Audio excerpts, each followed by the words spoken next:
Palavra da Verdade, com Hernandes Dias Lopes. Nós estamos acolhendo com muito carinho as irmãs, mães de oração, mulheres que têm se colocado na brecha em favor de seus filhos, filhos do coração, e têm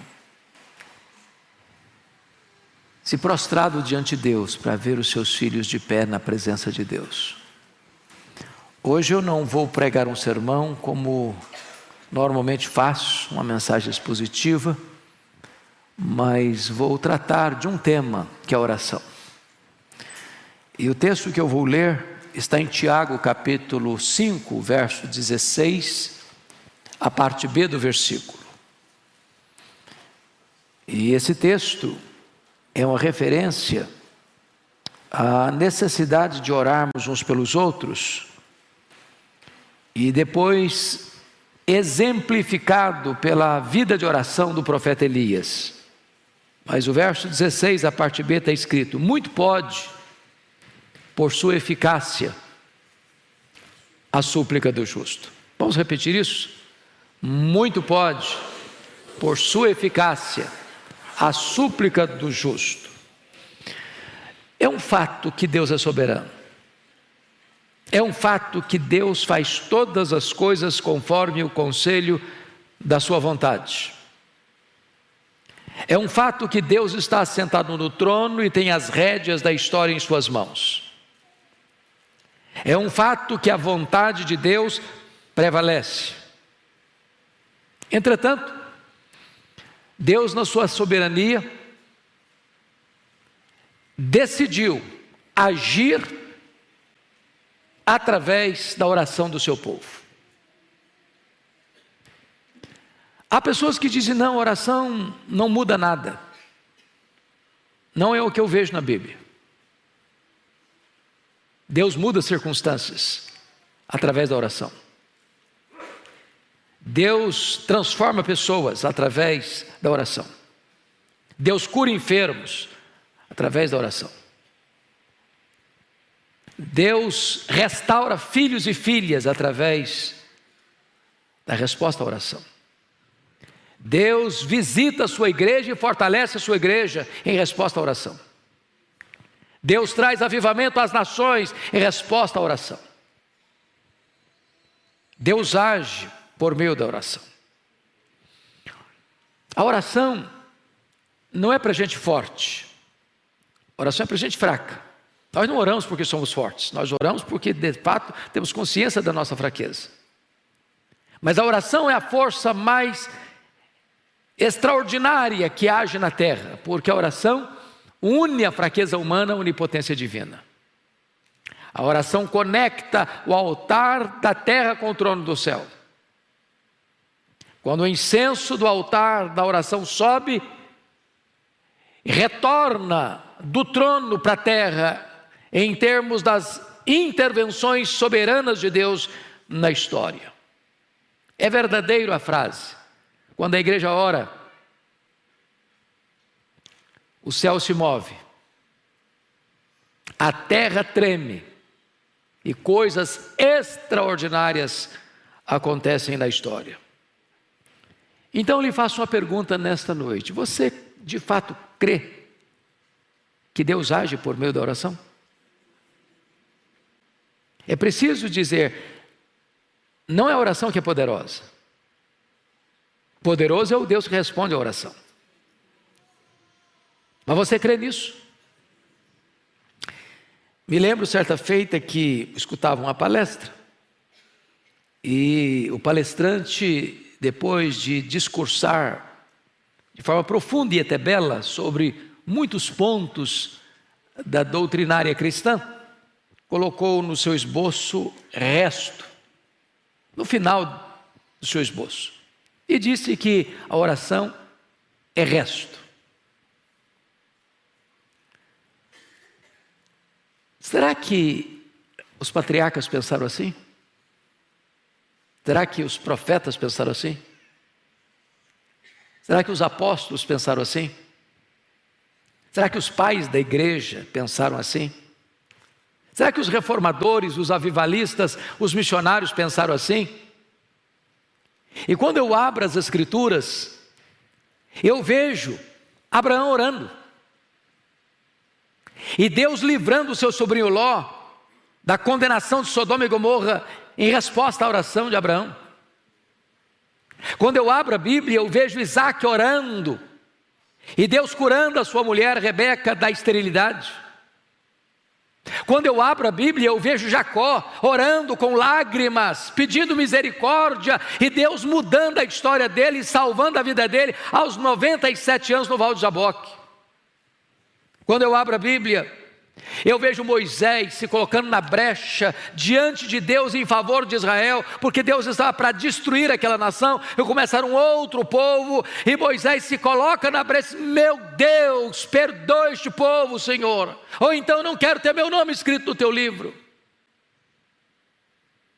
Eu vejo Samuel dizendo para a nação: longe de mim pecar contra o meu Deus, deixando de orar por vós.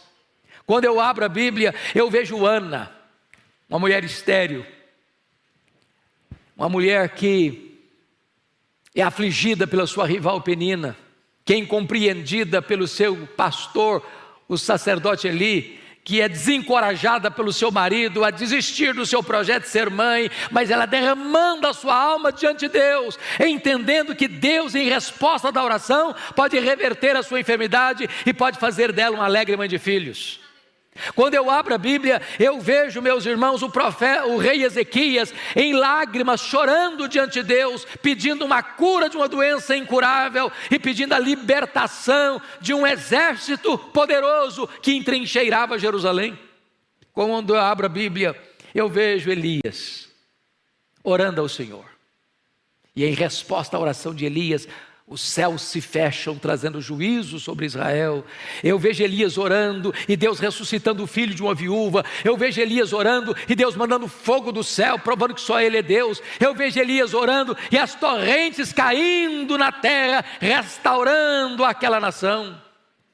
Quando eu abro a Bíblia, eu vejo o Eliseu orando, diz: Deus, abra os olhos desse moço, para que ele veja. E quando os olhos de Geazi são abertos, ele percebe que maiores são aqueles que estão conosco do que aqueles que estão contra nós. Quando eu olho a Bíblia, eu vejo Jesus orando, ali no Jordão, e o céu se abrindo. Eu vejo Jesus orando e jejuando no deserto, e ele vencendo a Satanás. Eu vejo Jesus orando, chorando e sangrando no Getsêmani, entrando ali angustiado, mas saindo ali revestido de poder para enfrentar a cruz. Quando eu abro a Bíblia, eu vejo Jesus orando na cruz do Calvário, no final, no epílogo da sua vida terrena, ele está orando. Quando eu olho a Bíblia, eu vejo Jesus assentado no trono como nosso grande sumo sacerdote, vivendo sempre para interceder por nós. Eu olho a Bíblia e eu vejo Paulo orando na prisão, orando dentro de um porão de um navio, orando numa praia, orando num templo, orando na praça, orando na masmorra, orando e orando. Quando eu olho a história da igreja, eu vejo os pais da igreja orando: Policarpo, Irineu, João Crisóstomo, Aurélio Agostinho. Quando eu abro o livro da história, eu vejo os nossos irmãos pré-reformadores orando: John Wycliffe, John Hus, Jerônimo Savonarola. Quando eu abro o livro da história, eu vejo os reformadores orando, eu vejo Lutero orando, eu vejo Calvino orando, eu vejo John Knox orando e clamando e chorando diante de Deus: dá-me a Escócia para Jesus, senão eu morro. Quando eu olho para a história, eu vejo, meus amados, os avivalistas orando. E o avivamento chega em 1739 na Inglaterra, e o avivamento chega em 1745 na Nova Inglaterra, em Massachusetts. Quando eu vejo os avivalistas orando, eu vejo o grande avivamento de 1857 nos Estados Unidos, eu vejo o grande avivamento de 1904 no país de Gales, eu vejo o grande avivamento de 1907 na Coreia do Sul, eu vejo o grande avivamento, meus amados irmãos, na missão Quassisabanta em 1966, quando a igreja ora, o Espírito Santo é derramado sobre o seu povo. Quando eu abro o livro da história, eu vejo os missionários orando: William Carey, Hudson Taylor, eu vejo David Brainerd, Eu vejo Carlos Studd, eu vejo John Hyde orando, e orando, e orando. Quando eu olho para a história, eu vejo que os crentes que impactaram o mundo foram homens e mulheres de oração. E eu gostaria que hoje você pudesse parar, pensar um pouco comigo. Por que nós precisamos de orar hoje? Porque este avivamento que nós tanto desejamos na nossa vida, dentro da nossa casa, atingindo os nossos filhos, reverberando para a igreja, impactando a sociedade, transformando a tessitura da nação, vem em resposta da oração. Não foi assim no Pentecostes?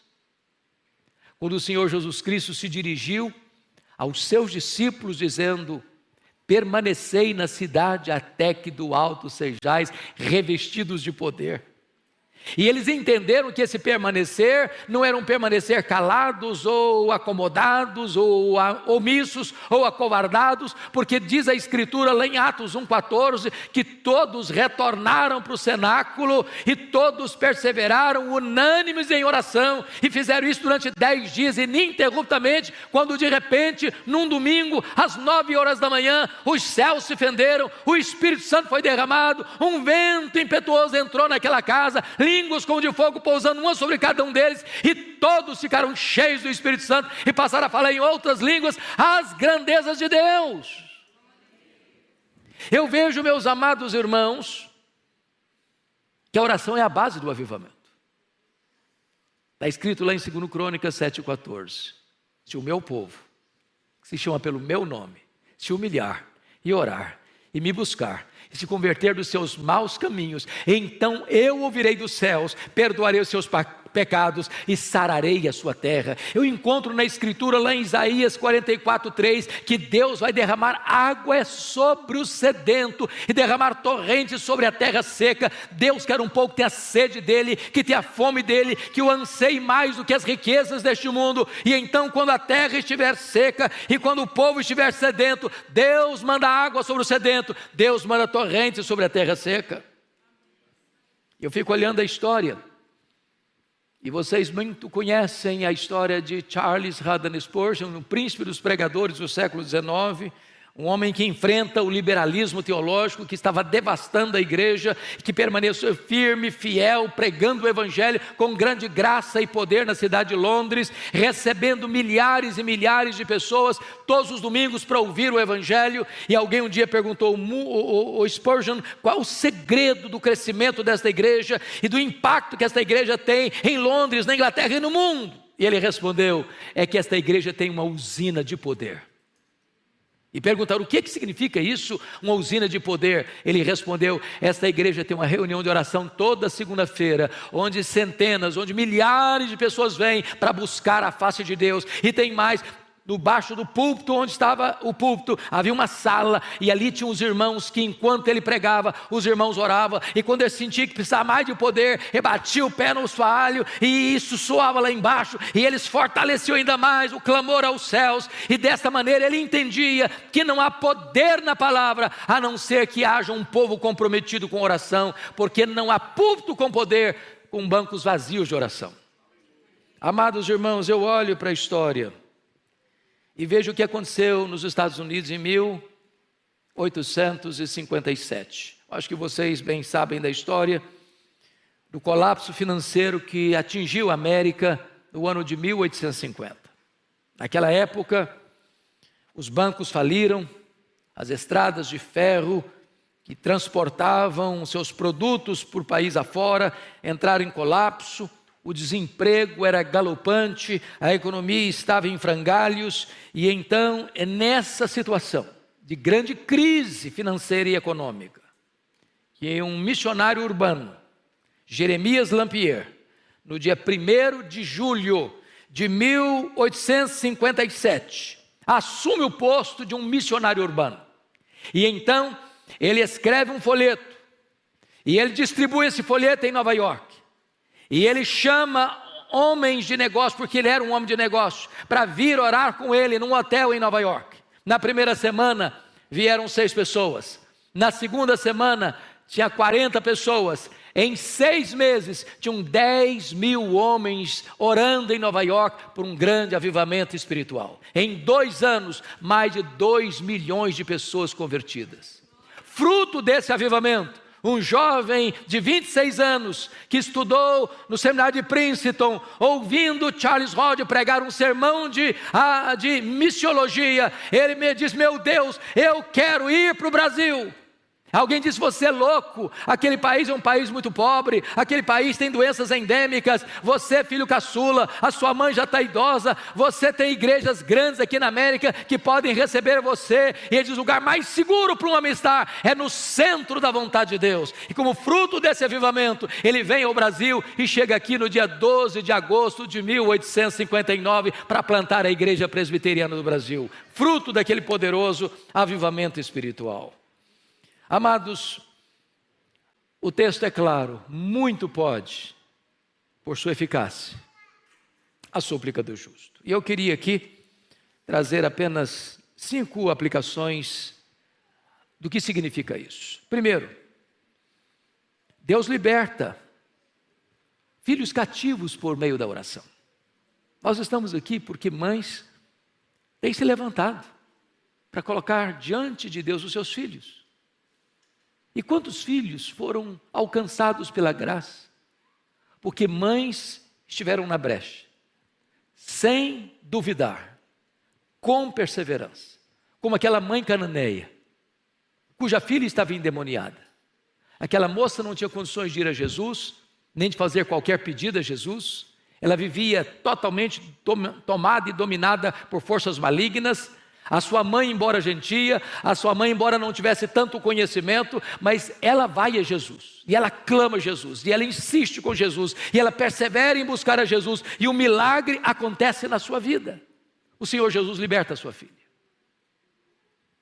Eu fico olhando a história, por exemplo, de Mônica, que orou por Agostinho 30 anos. 30 anos, era um homem culto, ele era um professor de oratória, mas era um homem devasso, e ela orou, e ela chorou, e ela orou, e ela chorou, até que o seu filho se converteu ao Senhor Jesus Cristo. E mais tarde o Ambrósio foi a dizer: um filho de tantas lágrimas não poderia se perder.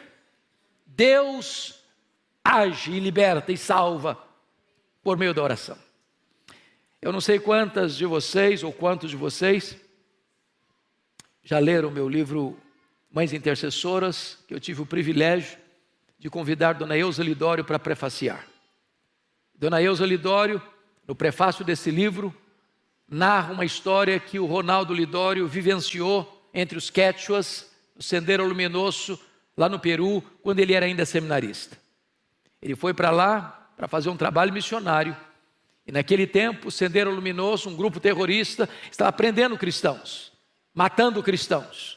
E todos sabiam que se um Sendero Luminoso entrasse numa igreja e capturasse alguém, era impossível capturar essa pessoa ou resgatar essa pessoa com vida. E o Ronaldo estava pregando, quando entra o Sendero Luminoso, e apanha ele e ao companheiro dele, colocaram um capuz, jogaram dentro de um carro, e saíram às pressas, para ser levado para o pelotão do fuzilamento, para o paredão do fuzilamento. E o Ronaldo relata o fato de que houve muita angústia no coração dele. E naquele período em que ele estava sendo levado, e sabendo para onde ele estava sendo levado e qual seria o seu destino, ele diz: meu Deus, eu não estou em paz. Então, se o Senhor quer que eu morra, o Senhor me dê paz. Mas se o Senhor me der vida, eu quero consagrar mesmo a minha vida para dedicar toda a minha história para a pregação do Evangelho. Mas curiosamente, naquela noite, a sua mãe, que estava aqui no Brasil, foi despertada, inquietada, angústia na alma, e ela levantou da sua cama e andava de um lado para o outro, de um lado para o outro, diz: meu Deus, eu não sei o que está acontecendo com meu filho, eu não sei o que está ocorrendo com ele, mas eu estou com o coração aflito. Então, Senhor, onde ele estiver, como ele estiver, manda os teus anjos, envia o teu socorro, traz o teu livramento. E o Ronaldo disse que quando ele estava sendo levado, tirado do carro para ir para o paredão, passa um carro com muito barulho e o toma e o enfia dentro do carro e sai correndo com ele. E ele foi liberto de uma maneira extraordinária, porque naquela noite Deus levantou uma mãe aflita, mas intercessora, para colocar-se na brecha em favor do seu filho.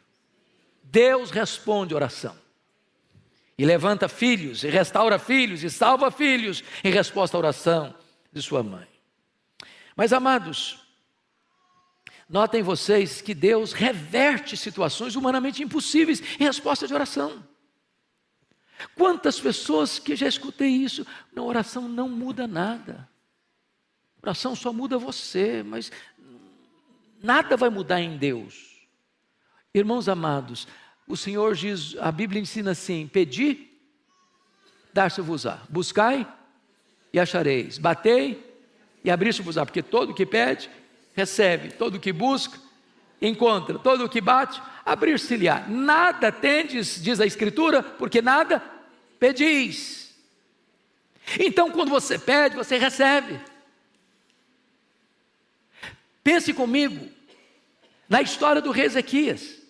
O próprio Deus tinha mandado o profeta Isaías na casa dele para dar uma ordem, um veredito, um ultimato: põe em ordem a tua casa porque morrerás. E Ezequias ora e chora, e Deus muda o quadro, Deus muda o diagnóstico, Deus muda a sentença, Deus muda o ultimato, e manda de volta o profeta lá dizendo: olha, eu ouvi a tua oração, eu ouvi as tuas lágrimas, e eu te curarei, e eu libertarei Jerusalém do poder da Síria. Olha a história comigo de Pedro, lá em Atos 12, ele está preso, guardado numa prisão de segurança máxima, com 3 escoltas de 4 soldados cada uma.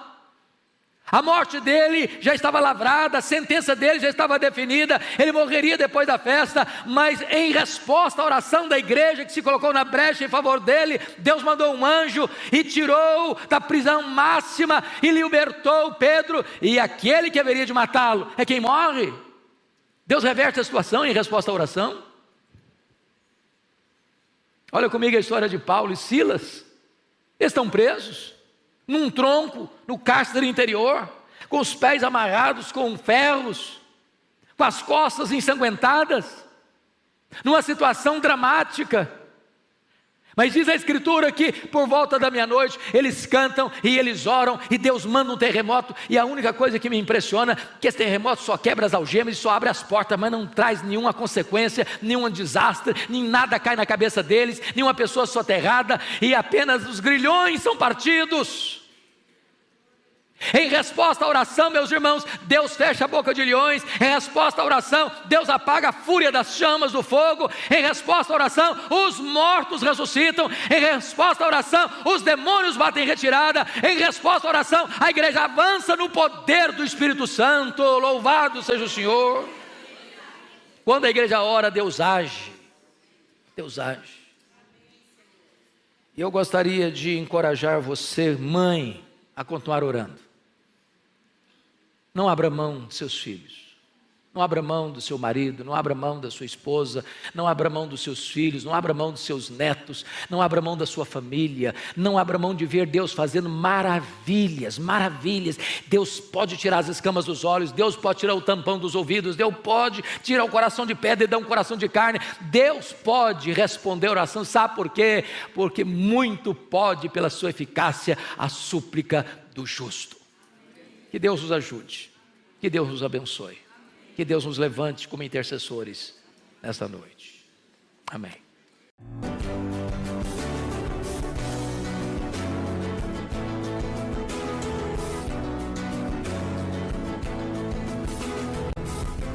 Palavra da Verdade, com Hernandes Dias Lopes.